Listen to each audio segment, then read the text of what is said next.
Shri VC മധു, ഇവിടെ ഇത് CPM നേതാക്കൾ ഇതുമായി ബന്ധപ്പെട്ട് പറയുന്നത് വികസനത്തെ തടസ്സപ്പെടുത്തുന്നു എന്നുള്ളതാണ്.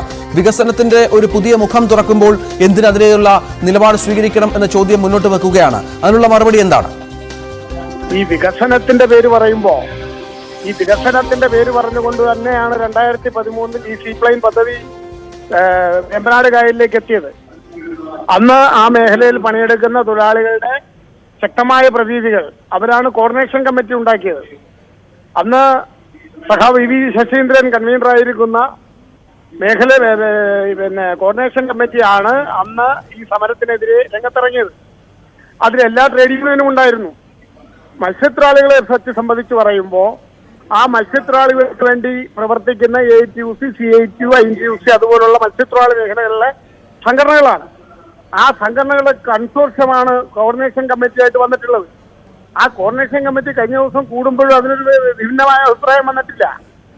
പാർട്ടികൾ എടുക്കുന്ന സമീപനവും അല്ലല്ലോ നമ്മൾ ചർച്ച ചെയ്യേണ്ടത്. അവിടെ പറയേണ്ടത് CITU മത്സ്യത്തൊഴിലാളി യൂണിയൻ പറയണ്ടേ.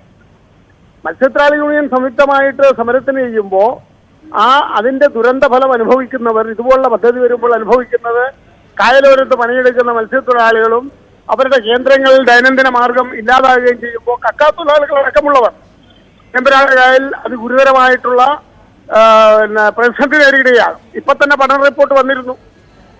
വെമ്പനാട് കായലിലെ അഷ്ടമുടി കായലിലെയും പഠന റിപ്പോർട്ടാണ് ഈ എടുത്തു വന്നത്. കായൽ മാരകമായിട്ട് നശിച്ചുകൊണ്ടിരിക്കുകയാണ്.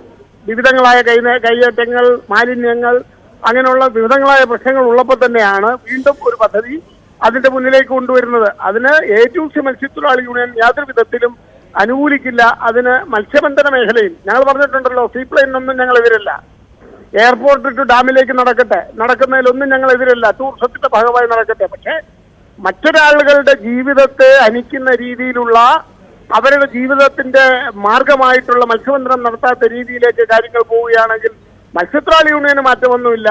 ഞങ്ങൾ ATUC മത്സ്യത്തൊഴിലാളി യൂണിയൻ അതിന്റെ പിന്നിൽ ശക്തമായി നിലനിൽക്കുകയും ചെയ്യും. അത് തന്നെയാണ് ഞങ്ങളുടെ നേതൃത്വം, ഞങ്ങൾ അംഗീകരിക്കുന്ന നേതൃത്വവും ഞങ്ങളോട് പറഞ്ഞിട്ടുള്ളത്. അതുകൊണ്ട് അപ്പരത്തിൽ നിന്ന് മാറുന്ന യാതൊരു നടപടികളും ഞങ്ങളുടെ ഭാഗത്തില്ല. ഞങ്ങൾ ശക്തമായി തന്നെ പ്രതിഷേധിക്കുന്നു. ഇന്ന് ഞങ്ങൾ ലോക മത്സ്യത്തൊഴിലാളി ദിനത്തിന്റെ ഭാഗമായി ഇന്ന് ആലപ്പുഴ ജില്ലയിലെ 20ഓളം കേന്ദ്രങ്ങളിൽ ഞങ്ങൾ ഇന്ന് ഒപ്പ് സമാഹരിക്കുകയാണ്. ഒപ്പ് സമാഹരിച്ചുകൊണ്ട് മുഖ്യമന്ത്രിക്ക് കൊടുക്കുവാനുള്ള മേഖലകളിൽ ഞങ്ങളുടെ പ്രവർത്തനമായി ഇന്ന് വൈകിട്ടും ഇന്ന് രാവിലെയുമായി തുടങ്ങിയിരിക്കുകയാണ്. അടുത്ത 10 ദിവസക്കാലം ഞങ്ങൾ എല്ലാ മേഖലകളിലും ഒപ്പ് ശേഖരണം മത്സ്യത്തൊഴിലാളികളെ നടത്തുകയാണ്. അതുകൊണ്ട് സമരമായി തന്നെ അതിനെ തീരുമാനിക്കുകയാണെങ്കിൽ സമരവുമായി തന്നെ പോകാനാണ് ATUC മത്സ്യത്തൊഴിലാളി യൂണിയന്റെ നിർദ്ദേശങ്ങൾ. തീർച്ചയായും അതാണ് AITUCയുടെ നിലപാട്. നമുക്കറിയാം CPIയുടെ ജില്ലാ സെക്രട്ടറി കൂടിയാണ് ശ്രീ ആഞ്ചലോസ്. അദ്ദേഹവും ശക്തമായ ഭാഷയിൽ ഇന്ന് ലേഖനം എഴുതുക നമ്മൾ കണ്ടതാണ് CPIയുടെ മുഖപത്രത്തിൽ. ശരണ്യ, അപ്പോൾ ഇതൊരു മറ്റൊരു തലത്തിലേക്ക് മാറുകയാണ്, സമരം ശക്തിപ്പെടുത്തുകയാണ്, ഒപ്പുശേഖരണമടക്കം നടത്തുന്നുണ്ട്. ഇനിയും ഈ വിഷയത്തിൽ നിലപാട് തുടർന്നാൽ സീപ്ലെയിനുമായി മുന്നോട്ട് പോവുക എന്നുള്ള സർക്കാരിന്റെ തീരുമാനം അതിന് ഒരു വിഘാതം സൃഷ്ടിക്കും. മുന്നണി ബന്ധങ്ങളിൽ പോലും ഈ വിഷയത്തിൽ തർക്കങ്ങൾ ഉണ്ടാവാനുള്ള സാധ്യതയുണ്ട് അല്ലേ?